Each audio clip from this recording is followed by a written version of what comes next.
Magalu e Casas Bahia estão derretendo na Bolsa de Valores. As Casas Bahia, por exemplo, já teve situação não muito tempo atrás, valendo ali na casa de R$20. Hoje está valendo 60 centavos. Não vai achando que a Magalu é muito diferente não. Nos tempos áureos, no auge do otimismo com a empresa, uma ação da Magalu estava ali na casa de R$25. Hoje tá valendo menos que R$2. Você abre seu site de notícias ou o seu aplicativo aí no celular, que tem, né, coisas de bolsa de valores, mercado financeiro, economia, ou até mesmo o nosso grupo de notícias, que está aqui na descrição, o grupo do Telegram. E as manchetes que você vê ao longo de todo esse ano 2023 sobre a Magalu e as Casas Bahia são mais ou menos essas daqui, ó. A Via, que mudou recentemente para Casas Bahia, teve uma queda de quase 40% das ações em agosto. Aí você vai aqui para setembro. Casas Bahia em crise, queda de 50% nas ações da empresa em setembro. Magalu, as ações despencam na Bolsa Brasileira e chegam ao menor valor em 6 anos. Afinal de contas, o que está acontecendo com a Magalu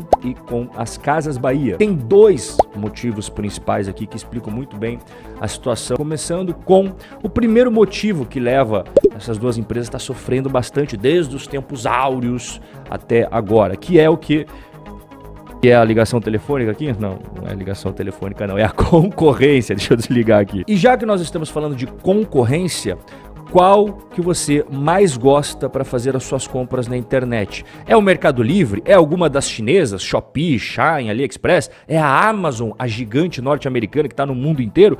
Ou são as brasileiras Magalu, Casas Bahia e Americanas? Escreve aqui embaixo qual que você mais gosta, qual que você mais utiliza para fazer suas compras no e-commerce. Quando a gente fala em concorrência, hoje em dia não é mais aquela concorrência da época dos seus avós, da época dos seus pais, que era a concorrência na rua, as lojas físicas. Isso daí já passou faz tempo. Agora é concorrência nos ambientes online. O relatório mais recente de 2023 mostra quais são as empresas que o brasileiro mais usa. E aqui está o ranking de e-commerce do Brasil. Quem está em primeiro lugar despontado? A Mercado Livre. Ela tem o dobro do segundo lugar, que é a Amazon. Depois você vê as chinesas, ó. A Shopee está aqui. Tô passando o mouse para você. Tem uma posição boa também. AliExpress, Shein. E aí nós temos as brasileiras. A Magazine Luiza, que eu deixei destacado em amarelo. As Casas Bahia, também destacado em amarelo. E as Americanas, que tá fora do páreo, né? Porque depois que aconteceu aquele negócio lá. Então, já que a gente tá falando de concorrência, vamos pegar o primeiro colocado do ranking aqui do Brasil, que é o Mercado Livre, que por sinal é uma empresa que é dos hermanos. Ela nasceu em Buenos Aires, na Argentina, tem as ações negociadas na Bolsa de Nova York, mas qual que é o principal mercado do Mercado Livre? O Brasil. Aqui você está vendo os dados mais recentes, esses são os mais fresquinhos que a gente tem aí da Mercado Livre. Brasil, Argentina e México. Qual que é o lugar que ela mais ganha dinheiro? É o nosso Brasilzão. Aqui está em dólares, então é 1,780 bilhões só nos últimos 3 meses. Pra você entender aqui o tamanho do Mercado Livre, e tudo que eu vou falar aqui é só referente nos últimos 3 meses, tá? A empresa vendeu 325 milhões de itens em sua plataforma. Se somar o valor dessas mercadorias, dá 10 bilhões de dólares. O número de compradores no Mercado Livre bateu 47 milhões. E se você somar compradores, vendedores, usuários do Mercado Pago e também os usuários de outras ferramentas financeiras aí que eles oferecem, dá um total de 108 milhões de pessoas.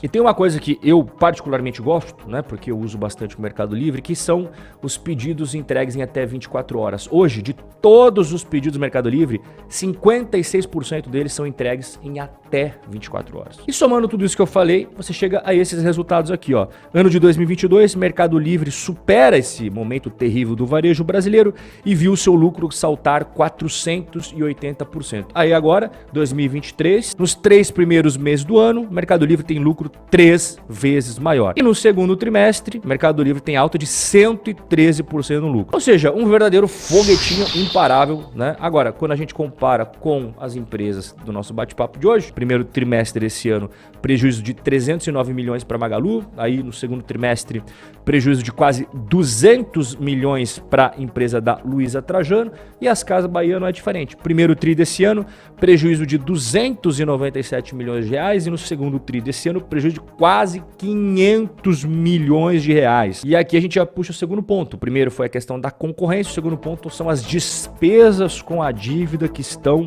batendo pesado nos resultados, tanto da Magalu quanto das Casas Bahia. Dá uma olhada aqui nos dados mais atualizados que eu coloquei para você, referente ao quanto que cada uma dessas duas empresas tem de dívida bruta, ou seja, dívidas que vão vencer no curto prazo, dívidas que vão vencer no longo prazo, e também quanto que cada uma tem de caixa e aplicações financeiras. Por exemplo, a Magalu tem mais de 7 bilhões em dívida e quase 2 bilhões e meio em caixa. As Casas Bahia, bem parecido, né? Tem muito mais dívida do que caixa. 3 bilhões e meio de dívida, quase 900 milhões em caixa. E aqui é importante ressaltar para você que isso daqui, ó, que está em vermelho, paga juros. E isso daqui que está em verde recebe juros. E quanto que eles pagam e quanto que eles recebem de juros? Bom, se você tem uma dívida muito maior que você tem dinheiro em caixa, é claro que você vai pagar muito mais juros de dívida do que receber juros da renda fixa. E é isso que está acontecendo com ambas as empresas. Ó, até agora, em 2023, a Magalu já gastou 1 bilhão 378 milhões com despesas financeiras, ou seja,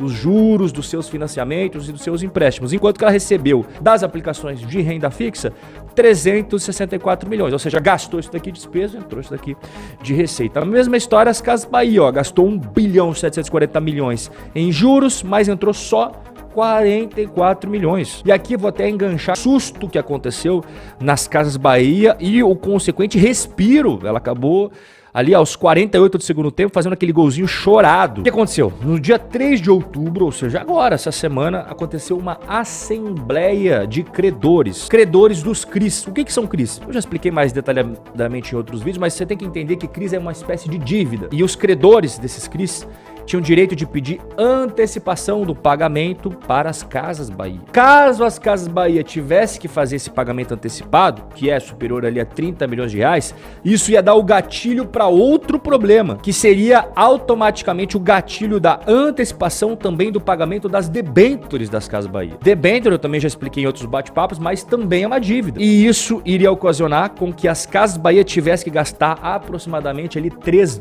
bilhões e 200 milhões a ser pago imediatamente. Só que olha o caixa das Casas Bahia aqui, é muito inferior ao que eles teriam que pagar na hora. E isso seria trágico para a empresa. Então, os credores dos CRIs falaram, não, beleza, não precisa fazer a antecipação do pagamento dessa dívida. Só que é claro que eles não fizeram isso de graça, né? Em contrapartida, para não declarar o vencimento antecipado das CRIs, eles falaram, olha, a gente vai aumentar os juros que vocês têm que pagar nesses empréstimos aí. Então, nesse momento, pelo menos, as Casas Bahia respirou aliviado, porque se os caras não concordassem com isso daí, rapaz, ia dar um problemão danado. Em conclusão, o que esperar daqui pra frente dessas duas empresas? Olha, nós temos a parte boa e a parte ruim.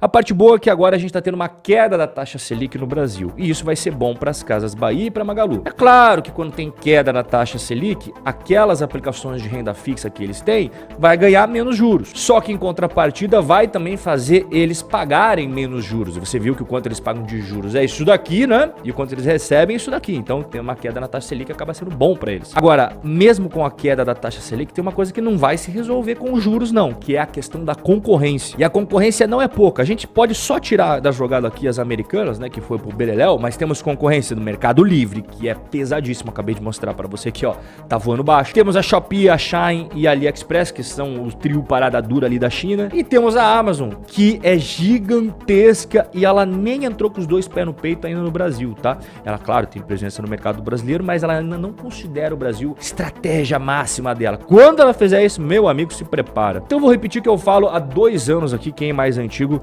vai se lembrar, né? Primeira coisa, não gosto de investir no setor varejista brasileiro. Tem um histórico muito complicado. Mas se você falar assim, escolhe uma, eu ia falar, pô, Mercado Livre. Eu já venho falando isso faz 2 anos. Eu sei que ela é argentina, negociada na Bolsa Americana, mas você percebeu que é o maior mercado dela, é o mercado brasileiro. Então é sim competidora de Magalu, é competidora de Via Varejo. Agora, se você falar assim, pô, Rob, um varejista globalzão e tal, você ia pegar o quê? A Amazon. Eu não sou muito fã de Magalu nem de Via Varejo. Espero, claro, que elas se recuperem, que elas possam trazer alegrias aí para quem tem ações dela, mas eu não colocaria meu dinheiro nisso daí não.